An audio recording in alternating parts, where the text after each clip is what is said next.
Light लगी है तो बिफोर एंड आफ्टर में जमीन आसमान का फर्क है। हेलो फ्रेंड्स, मेरा नाम है सनी जैन, सनी कार पार्लर से। आज हमारे पास XUV 500 आई थी हेडलाइट सॉल्यूशन के लिए बेगमगंज से।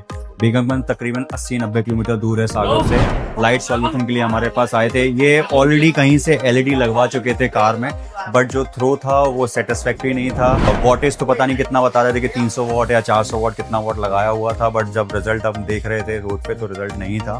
तो हमारे पास आए, हमने उनको ओजूम ब्रांड सजेस्ट करा जो कि एक जर्मन ब्रांड है। मात्र 180 वॉट का इसका थ्रो होता है। लाइट लगी है तो बिफोर एंड आफ्टर में जमीन आसमान का फर्क है। कस्टमर ने जब ब्रांड को समझा और क्वालिटी देखी तो हमने उनको फाइनल करा और ओजूम की लाइट लगा के दी है।